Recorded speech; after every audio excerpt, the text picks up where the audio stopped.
देखो sampling procedure आज हम पढ़ेंगे। इसमें क्या है, जो सैम्पलिंग प्रोसीजर में हम देखते हैं कि कंक्रीट जो भी हम कंक्रीटिंग करते हैं उसमें कम से कम हम टेस्ट चेक करेंगे कि हर किसी बैच में जो भी बैच हम न्यू करेंगे उसमें कम से कम मिनिमम फ्रीक्वेंसी से हम टेस्ट सैंपल्स को चेक करेंगे। जैसे एज पर IS कोड ने बोला है कि मिनिमम फ्रीक्वेंसी से कैसे आपको चेक करना है। तो ये बोलता है कि random sampling procedure should be adopted. उससे क्या होगा, हमें इंश्योर होगा that each concrete bed should have a reasonable chance of testing. मतलब हर किसी बैच में हमको कम से कम ये मतलब इंश्योर होना चाहिए कि वो टेस्ट कर सके हम। और sampling should be over entire period, यानी कि जितने टाइम पर भी हम उस कंक्रीटिंग करेंगे वहाँ पर हम देखो अगर सुबह 10 बजे से लेकर 6 बजे तक कंक्रीटिंग करेंगे तो ये नहीं कि हम सारे सैंपल्स को सुबह ही चेक करेंगे सारे सैंपल्स को और बाकी दिन ऐसे बैठे रहेंगे। ऐसे फिर पता नहीं वो जो ठेकेदार हैं वो सुबह 1:2 मसाला लगाएगा और शाम को 1:10। आया समझ। तो इसलिए हमको कंटिन्यूसली हमको टेस्ट करने रहते हैं। तो जो मिनिमम फ्रीक्वेंसी से दिया है कि वो ऐसा है कि अगर 1.1 to 1.5 metre cube quantity of concrete हमें वर्क करना है, यानी कि इतनी क्वांटिटी ऑफ कंक्रीट पर हमें वर्क करना है, कम से कम उसमें एक सैंपल चेक करना चाहिए। कितना सैंपल? एक सैंपल। और एक सैंपल में कितने आते हैं? 3 क्यूब्स, ये याद रखना। एक सैंपल में कितना आएगा, यानी कि इसमें हम 3 क्यूब्स चेक करेंगे। अगर 6 to 15 मीटर क्यूब हम कंक्रीटिंग करेंगे, वहाँ पर 15 मीटर क्यूब लगभग यूज़ कर रहे हैं हम कंक्रीट, तब हम जो नंबर ऑफ सैंपल्स चेक करेंगे वो कितने करेंगे? 2 सैंपल्स हो रहे कितने हो गए? 6 क्यूब्स। और ये ऐसे करना है, अगर हम 15 मीटर क्यूब का हमको कंक्रीटिंग करना है, पहले हम 7 मीटर क्यूब का एक बैच लेंगे, फिर दूसरे 7 पहले इससे एक सैंपल उठाएंगे और दूसरा सैंपल इससे। ये नहीं कि दोनों सैंपल इससे उठाएंगे पहले ही बैच से, ऐसे ही होमोजीनियस मतलब हर किसी बैच से उठाना है। ऐसे अगर फिर 16 to 30 होगा, हमें कितने सैंपल्स चेक करने हैं? 3। इसमें कितने आएंगे? 9 क्यूब्स। इसमें अगर हम बांटेंगे इसमें 30 में आएगा 10 10 10, ठीक है। ऐसे 3 बैच तो को हर किसी बैच में हम कितना एक एक सैंपल उठाएंगे, यानी कि हर बैच में हम चेक करने की कोशिश करेंगे। ऐसे ही 31 to 50 में कितने हैं? 4। अगर 50 से अबो होगा, 50 से अगर अबो होगा, यानी कि 50 तक कितने लेते हैं हम? 4। अगर 50 से अबो होगा तब क्या करते हैं हम? हर किसी 50 मीटर क्यूब अगर एडिशनल 50 मीटर क्यूब के लिए हम एक एक सैंपल इंक्रीज करते हैं। देखो फॉर एग्जाम्पल 50 मीटर क्यूब के लिए कितने लेते हैं हम? 4। लेकिन अगर 51 होगा ना तो 50 के लिए हम 4 लेंगे और इस नेक्स्ट 50 के लिए हम एक कंसिडर करेंगे, कुल टोटल 5 होगा। ऐसे ही फॉर एग्जाम्पल अगर ये अब 100 होगा, इसमें भी कितना होगा? पहले 50 के लिए कितने? 4 और दूसरे 50 के लिए कितना? एडिशनल 50 के लिए कितना है? 1। तो इधर भी 5 आएगा। अब मैं और एक और एग्जांपल दूंगा। फॉर एग्जांपल अगर आप 125 मीटर क्यूब सैंपल होगा, उसमें पहले 50 के लिए कितना होगा? 4, ठीक है। 4 लिखा है पहले 50 तक, दूसरी 50 तक 1 हो गया 100। ये जो 25 है तीसरी 50 में 1, कितने हो गए? 6 सैंपल, ठीक है। ऐसे ही आप याद रखना है ये कैसे हम चेक करते हैं सैंपल्स। इसके बाद हम थोड़ा क्वेश्चंस देखेंगे। देखो what should be the as per IS 456 minimum grade of unit weight of concrete कितना लेना है प्लेन सीमेंट कंक्रीट के लिए? तो वो जो वैल्यू हम कंसिडर करते हैं वो 24 और 25 किसी के लिए लेते हैं, RCC के लिए 25 और PCC के लिए ये वाला वैल्यू हम लेते हैं। What is the minimum grade of concrete in sea water? Sea water में मिनिमम ग्रेड ऑफ कंक्रीट जो एक्सपोज्ड है डायरेक्टली जो sea coast in plain concrete के लिए पूछा गया। प्लेन कंक्रीट के लिए ये PC सी कोस्ट में डायरेक्टली होगा और ये किसके लिए? RCC के लिए। और ये किसके लिए होता है? ये प्रीटेंशन के लिए। प्रीटेंशन के लिए हमने पढ़ा है ऑलरेडी। और M35 पोस्ट टेंशन के लिए, ठीक है। ये वैल्यू चेक करना। What is the maximum permissible limit of organic solids? Organic solids के लिए मैक्सिमम परमिसिबल लिमिट कितना होता है कंक्रीटिंग? देखो ये सल्फेट के लिए होता है, इनऑर्गेनिक के लिए होता है, ऑर्गेनिक के लिए होता है, ठीक है। और ये ऑर्गेनिक सॉलिड्स,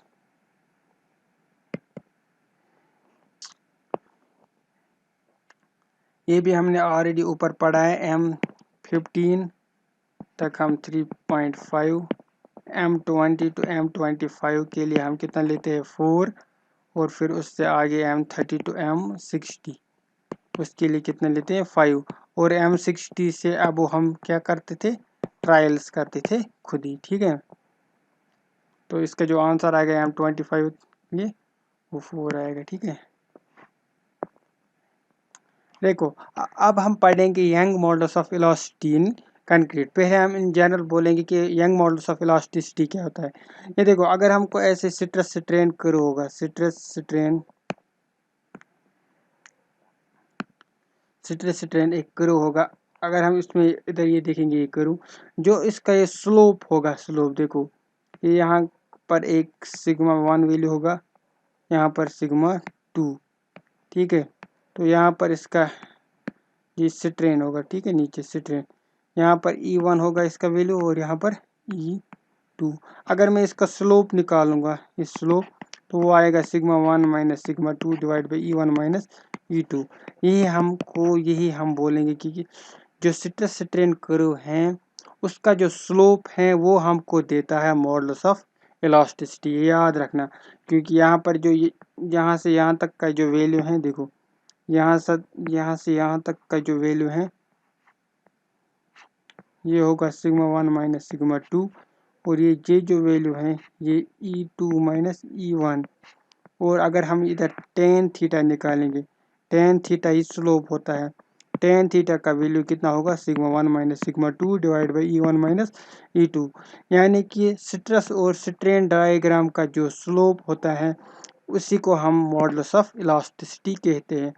और ये यंग मॉडल्स ऑफ इलास्टिसिटी किसके लिए डिफाइंड है, ये एक्सियल स्ट्रेस यानी कि axial stress divide by axial strain होता है। एक्सियल मतलब एक ही डायरेक्शन से हम ऐसे लोड लगाते हैं within the linear elastic region, और यूनि एक्सियल लोडिंग हम इसमें प्रोवाइड करते हैं, यानी कि एक ही डायरेक्शन में हम इसको लोडिंग प्रोवाइड करते हैं जब तक ये लीनियर इलास्टिक यानी कि ऐसे कर्व होगा, ऐसे लीनियरली वेरी करेगा, फिर ऐसे ये कहाँ तक लीनियर है, यहाँ तक, इसके बाद एक कर्व ट्रेस करता। तो जहाँ तक ये लीनियर होगा वहाँ तक कि हम बोलते हैं ये वैलिड है। In concrete under uniaxial compression, अब हम कंक्रीट के बारे में बात करेंगे। It has a validity very initial, जब यहाँ पर मतलब इनिशियल पोर्शन जो होता है उसी के लिए स्ट्रेस स्ट्रेन का जो ये लेते हैं स्लोप, वही डिफाइन करता है कंक्रीट का मॉडल्स ऑफ इलास्टिसिटी, ठीक है। ये पार्शली लीनियर होता है, जो देखो अगर हम स्ट्रेस स्ट्रेन का डायग्राम का वो ये डालेंगे तो कंक्रीट का थोड़ा ऐसे आता है। तो ये जो इनिशियल पोर्शन है इसी में हम स्लोप निकालेंगे, जो स्लोप है ये वाला वैल्यू सिग्मा ये ई, तो हमारा जो वैल्यू होगा जो axial stress by axial strain वो ये आएगा, ठीक है। तो ये हमारा यंग मॉडल्स ऑफ इलास्टिसिटी। और ये किसके लिए होता है, जब हमारा लोडिंग शॉर्ट टर्म लोडिंग होगा, ये वैलिड कब है, जब शॉर्ट टर्म लोडिंग होगा। देखो अगर शॉर्ट टर्म लोडिंग, देखो ऐसे लोड लगाया और उठाया, ठीक है, उसी को बोलते हैं शॉर्ट टर्म। अगर लॉन्ग टर्म तक रखेंगे लोड, मतलब 2 साल 3 साल 4 साल के लिए, तब क्या होएगा, इफेक्ट ऑफ क्रीप भी आएगा। उसके लिए हम अलग long term models of elasticity consider, उसमें आप क्रीप कोएफिशिएंट भी का भी मतलब इफेक्ट लेते हैं, कंसिडर करते हैं। तो इसलिए इसमें जो लोडिंग होता है वो low intensity and very short duration, मतलब ज़्यादा टाइम तक नहीं लेते, ठीक है। If the loading is sustain relative longer duration, देखो अगर लॉन्गर ड्यूरेशन तक लोडिंग होगा इन इलास्टिक क्रीप आएगा। इन इलास्टिक क्रीप होता है वो क्रीप जो इलास्टिक वापस रिगेन नहीं करता, ये प्लास्टिक डिफॉर्मेशन होता है, यानी कि प्लास्टिक डिफॉर्मेशन, प्लास्टिक स्ट्रेन आएगा इसमें। इसलिए हम शॉर्ट ड्यूरेशन के लिए डिफाइन करते हैं, कम इनटू द पिक्चर, ठीक है। इवन रिलेटिवली अगर लो स्ट्रेस भी होगा, लेकिन बहुत टाइम तक हम उसमें लगाएंगे तो इसमें क्रीप आने की चांसेस हैं, इसलिए उसको भी फिर कंसिडर करना पड़ेगा। बिसाइड द क्रीप, देखो क्रीप के अलावा इसमें श्रिंकेज का भी इफेक्ट लाना पड़ेगा, श्रिंकेज का भी इफेक्ट आएगा। क्रीप और श्रिंकेज में क्या है, ये दोनों टाइम डिपेंडेंट फिनोमेना है। टाइम डिपेंडेंट फिनोमेना मतलब ये अगर सिट्रस बढ़ाएंगे भी नहीं, लेकिन इनका वैल्यू कंटिन्यूसली इंक्रीज होता जाएगा। ठीक है, मैं आपको थोड़ा सा इसका दे दूंगा, डिलीट करूंगा। देखो आप किसी, अगर ये कोई स्ट्रक्चर है, अगर हमने इसमें खाली 2 किलो न्यूटन का लोड लगाया लेकिन 3 ईयर्स तक लगाया, तो इसमें क्रीप आने की चांसेस बहुत है। अगर सिट्रस स्मॉल भी होगा लेकिन क्रीप फिर भी आएगा, और क्रीप की वजह से जो डिफॉर्मेशन होता है वो परमानेंट डिफॉर्मेशन आ सकते हैं। ठीक है, ऐसे ही श्रिंकेज और क्रीप में क्या फ़र्क है, श्रिंकेज की वजह से जो स्पेसिमेन है उसका जो लेंथ है वो श्रिंक कर देता है, यानी छोटा हो जाता है। लेकिन क्रीप में क्या है, इसमें डिफॉर्मेशन यानी कि इंक्रीज होता है। लेकिन दोनों टाइम डिपेंडेंट फिनोमेना है, यानी कि वे टाइम का इनका रिलेशन है। देखो अब हम मॉडुलस ऑफ इलास्टिसिटी जो कंक्रीट के लिए वो दो तरह से डिफाइन करते हैं, एक तो टेंजेंट मॉडुलस ऑफ इलास्टिसिटी और दूसरा क्या है, secant modulus of elasticity. Tangent modulus आगे हम फिर से दो डिवाइड में करते हैं, tangent modulus at any point, और दूसरा जो होता है वो initial tangent modulus of elasticity. जो initial tangent of modulus of elasticity से वो यहाँ पर हम डालते हैं। इनिशियली अगर हम यहाँ पर टेंजेंट डालते हैं, देखो ये टेंजेंट डाला इनिशियली स्ट्रेन कर्व पर, जो थीटा आएगा यहाँ से यहाँ तक, इसको हम बोलते हैं इनिशियल, जो इसका वैल्यू आएगा यहाँ पर initial tangent modulus of velocity पर, ई का जो वैल्यू होगा, इसका स्लोप निकालेंगे वो सिग्मा पी ई होगा। जो पहले हम सिट्रस डालते हैं, सिट्रस अप्लाई करेंगे और स्ट्रेन का वैल्यू काउंट करेंगे, तो वहाँ पर जो इसका वैल्यू आएगा, इनका रेशियो जो आएगा वो हमारा initial tangent modulus of velocity बोला जाएगा। और अगर हम tangent modulus of velocity at any point देखेंगे, इसको हम बोलेंगे instantaneous tangent modulus of velocity. ये जो इंस्टेंटेनियस टेंजेंट ऑफ वेलोसिटी होता है, ये किसी भी पॉइंट पर हम मतलब कैलकुलेट कर सकते हैं, मतलब किसी भी पॉइंट पर निकालते हैं। अगर हम फॉर एग्जांपल पहले हमने सिग्मा 1 निकाला, फिर सिग्मा 2, फिर सिग्मा 3, हर पॉइंट पर हम इंक्रीज कर रहे हैं स्ट्रेस, और यहाँ पर हम स्ट्रेन का वैल्यू काउंट कर रहे हैं। तो ये जो इंस्टेंटेनियस वैल्यूज होती हैं, इसको हम बोलते हैं टेंजेंट मॉडुलस ऑफ इलास्टिसिटी। और इसके बाद हम डिफाइन करेंगे सीकेंट मॉडुलस ऑफ इलास्टिसिटी। जो सीकेंट मॉडुलस ऑफ इलास्टिसिटी है, ये कोई भी पॉइंट इस स्ट्रेस स्ट्रेन कर्व पर कोई भी पॉइंट जो होगा वो ऑरिजिन के साथ अगर हम कनेक्ट करेंगे, उसको हम बोलेंगे सीकेंट मॉडुलस ऑफ इलास्टिसिटी। फिर से मैं बोलूँगा, पहले मैं डिलीट करूँगा, उसके बाद फिर मैं आपको समझा दूंगा।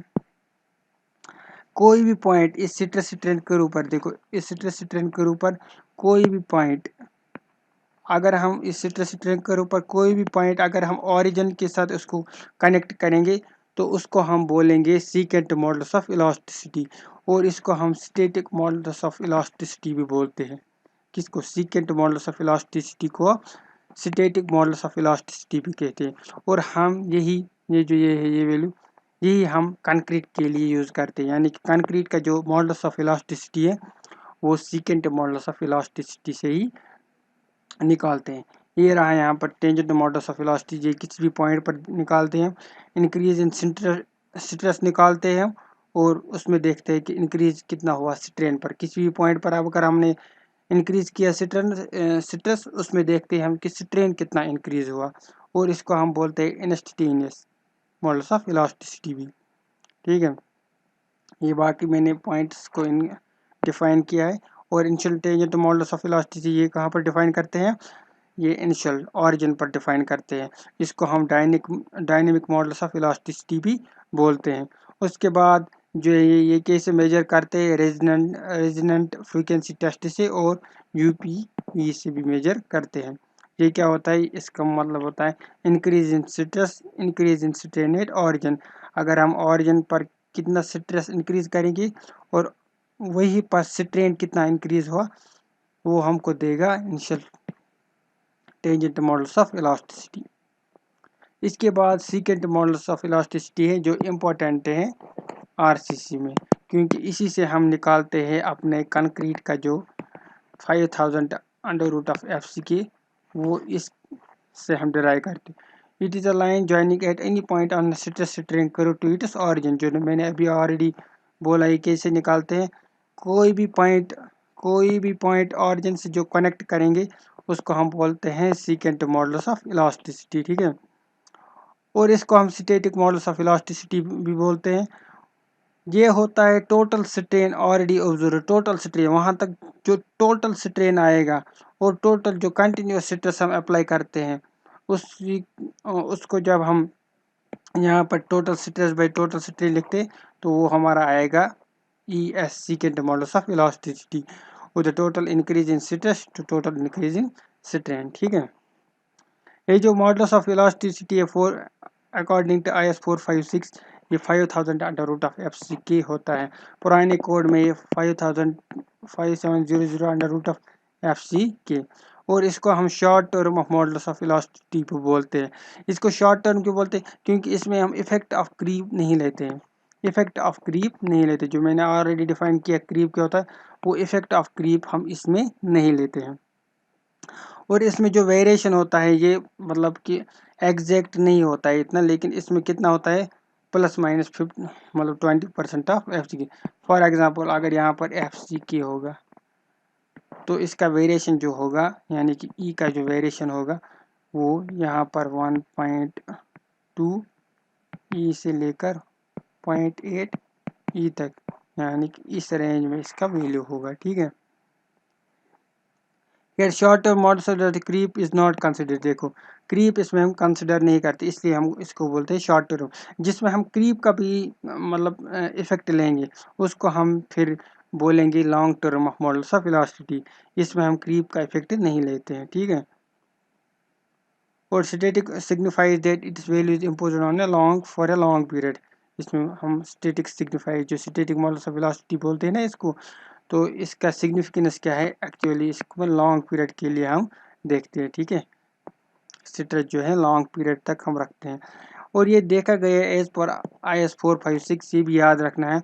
जो FCK वैल्यू होता है, देखो FCK वैल्यू जो जहाँ पर ऐसे ये वाला कंक्रीट तो यहाँ पर FCK जो इसके 1/4 जहाँ पर 1/3 FCK वैल्यू है, वो वाला पॉइंट और टू द ऑरिजिन वो पॉइंट हमको देता है EC, यानी कि मॉडल्स ऑफ इलास्टिक के मॉडल्स ऑफ इलास्टिक अगर हम लिखेंगे तो हम लिख सकते हैं 1/3 FCK पर 1/3 FCK पर जो स्ट्रेन आएगा वही हमको मॉडल्स ऑफ इलास्टिसिटी देता है। कौन बोलता है, यानी कि EC यानी कि IS 456 1/3 FC पर हमारा जो मॉडल्स ऑफ इलास्टिसिटी वैल्यू है वहाँ पर निकलता है।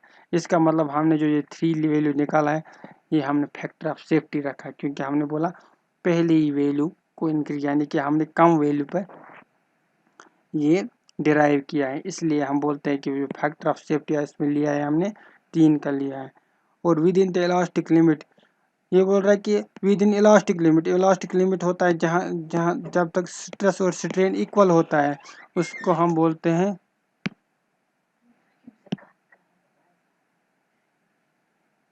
स्ट्रेस और स्ट्रेन जब तक ये प्रोपोर्शनल होता है उस लिमिट को हम बोलते हैं, यानी कि अगर ये लीनियर रहेगा इस पॉइंट तक, ये अगर ये लीनियर रहेगा इसको बोलते हैं इलास्टिक रीजन। और इसमें ये तीन tangent models, instant tangent models और सीकेंट मॉडल्स ये तीनों सेम होते हैं यानी कि इक्वल होते हैं। किस रीजन तक, elastic within elastic region ये तीनों वैल्यूज सेम वैल्यू देते हैं, ठीक है, ये तीन इलास्टिसिटीज। तो ये सब यहाँ पर इम्पोर्टेंट पॉइंट जो भी थे बता दिए हैं।